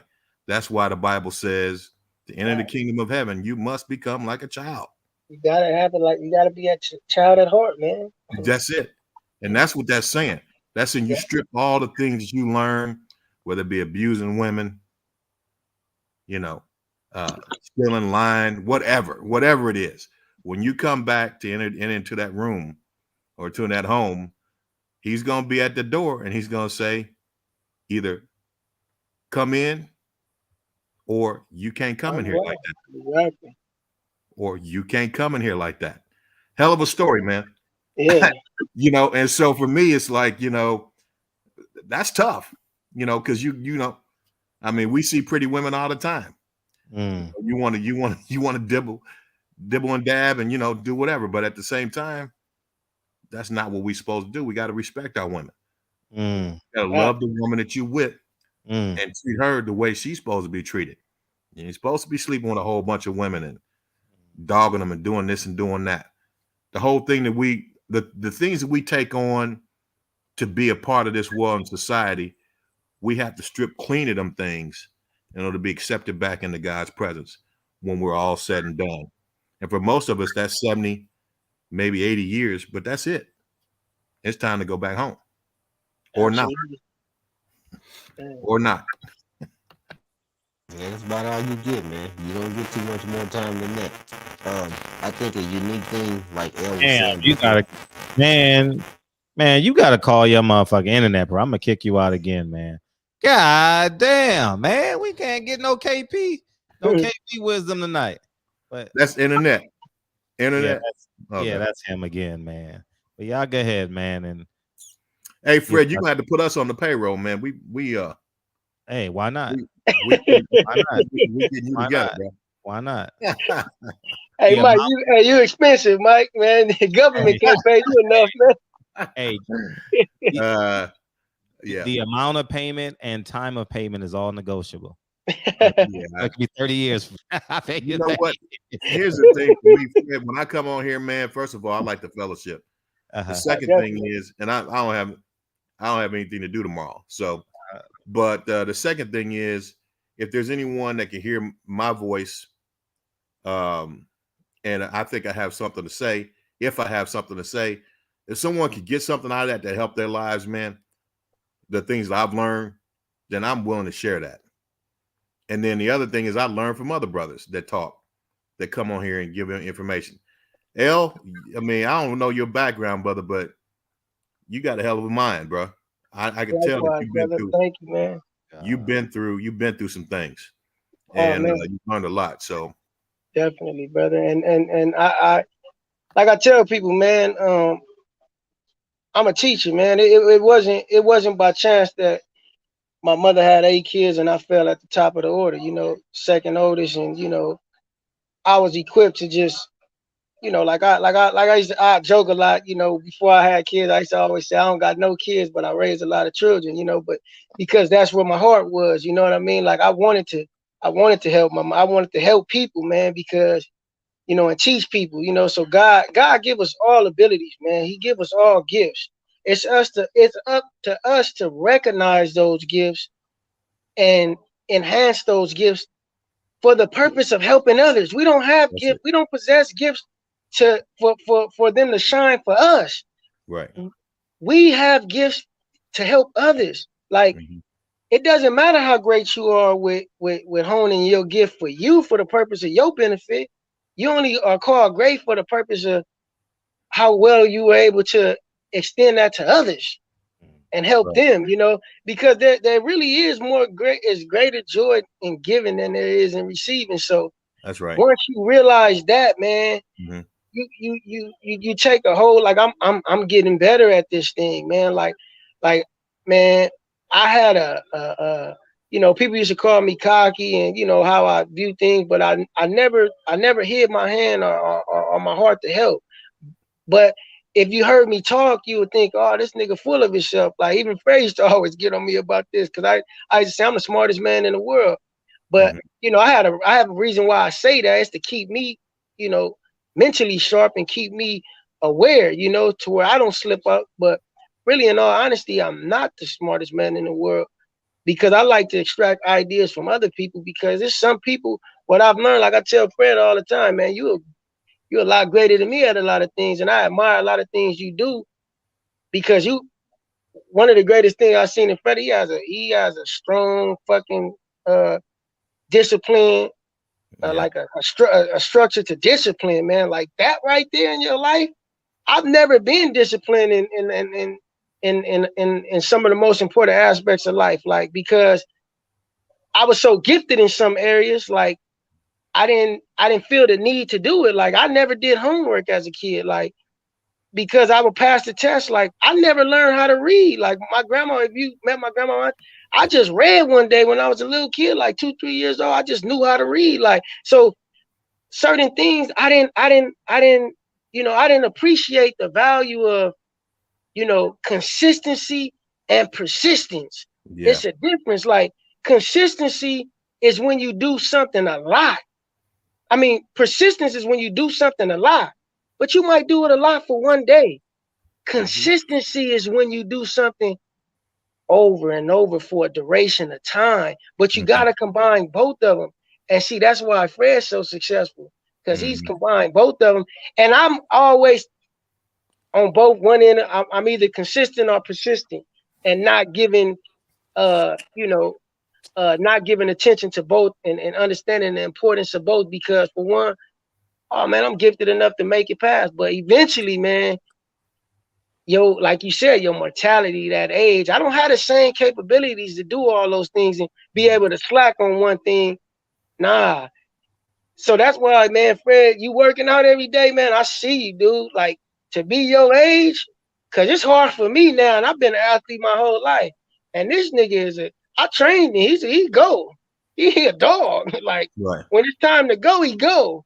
And to continue to do that, man, salute to you, man, because that's hard. And man, ever since I had a kid, man, in the family, man, it's twice as hard.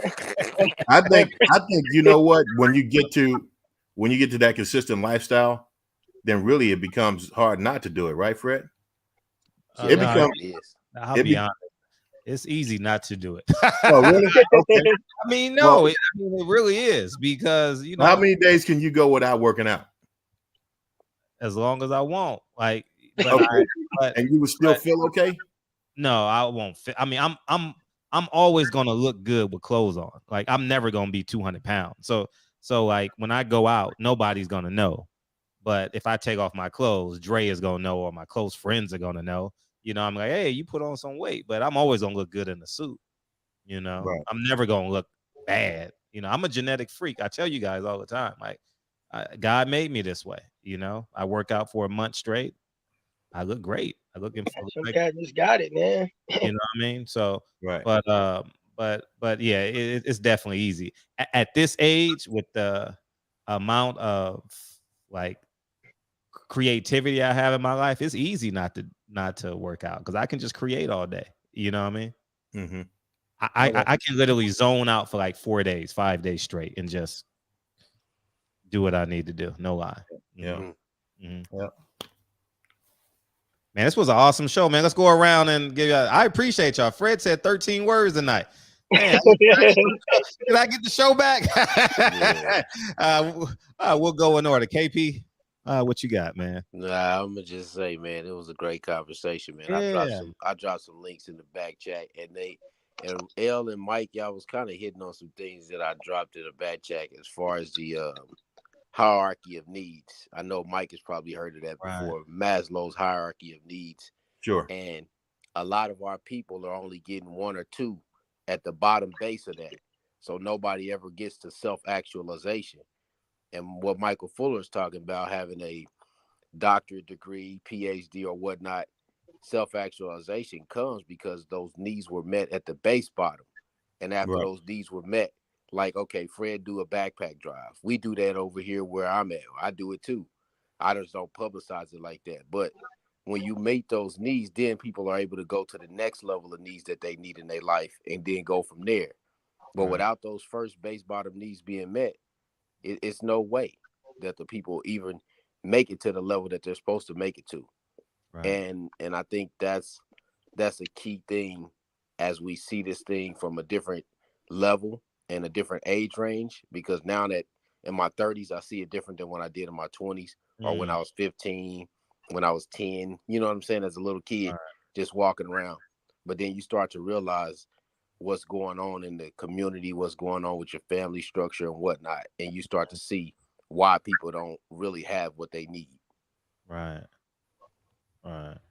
Appreciate you, L. Thank you, guys. Good stuff.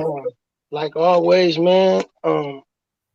It's always a pleasure, man, to share the to share the table with such a elite group of brothers, man.